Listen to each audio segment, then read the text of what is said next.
एक बार एक साधु अपने शिष्य के साथ एक गांव से गुजर रहे थे। वहां उन्होंने देखा कि गांव में किसी की मृत्यु हो चुकी है। मृत व्यक्ति के परिजन बहुत जोर जोर से रो रहे थे।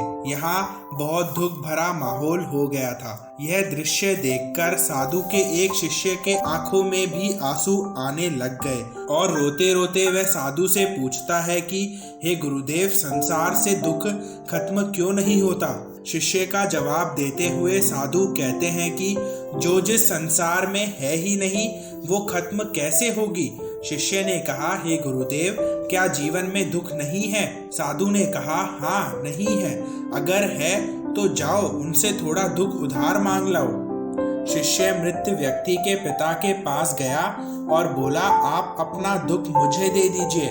मृत व्यक्ति के पिता उससे कहते हैं, तुम पागल तो नहीं हो। शिष्य ने कहा, आप लोग बहुत दुखी है, आप सब अपना दुख मुझे दे दीजिए, इसके बाद आपके पास कोई दुख नहीं बचेगा।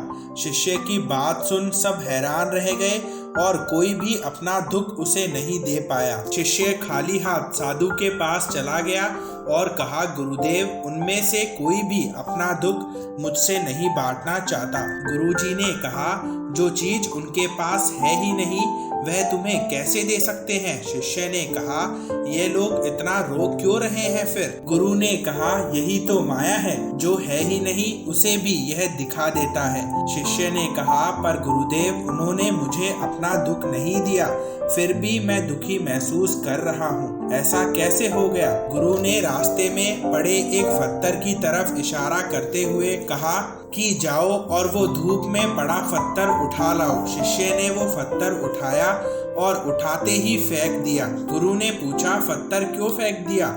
शिष्य ने कहा, धूप में रखे हुए वो पत्थर बहुत गर्म हो चुके हैं, इसलिए मेरे हाथ जल रहे थे तो मैंने उस पत्थर को फेंक दिया। गुरु ने कहा, जाओ वो पत्थर सावधानी से उठाओ और अपनी झोली में रख लो। शिष्य ने उस पत्थर को सावधानी से उठाया और अपनी झोली में रख लिया।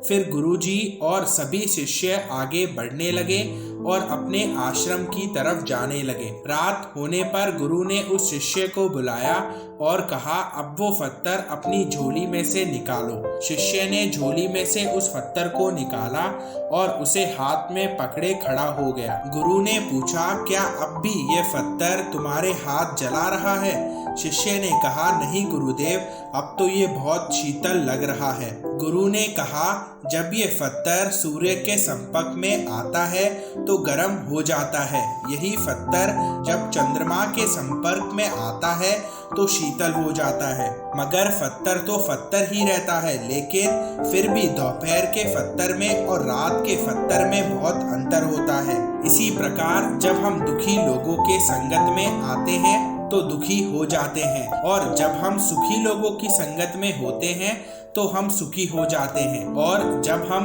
बुद्ध व्यक्ति के संगत में रहते हैं तो अपने ज्ञान में वृद्धि करते हैं। हर चीज हमारे मन पर प्रभाव करती है, इसलिए दुख और सुख ना होते हुए भी हमें वो महसूस होने लगता है। शिष्य ने कहा, हे गुरुदेव, हम ऐसे कैसे हो सकते हैं कि धूप पड़े तो हम गर्म ना हो और रात के समय शीतल ना हो। हम इन दुखों और सुखों के प्रभाव से कैसे बच सकते हैं। गुरु ने एक बर्तन में पानी लिया और आग पर चढ़ा दिया और कहा, देखो कैसे ये पानी भाप बनकर उड़ रहा है। उसी प्रकार दुख में हम भाप बनकर उबलते जाते हैं। तब गुरु ने पानी को आग से उतारा और जमीन पर गिरा दिया और बोले, इस पानी को देखो, सूखने पर हम उबलना बंद कर देते हैं और बहने लगते हैं, पर हमें उस पत्थर जैसा ही बनना चाहिए जिस पर धूप और रात्रि का प्रभाव पड़ने पर भी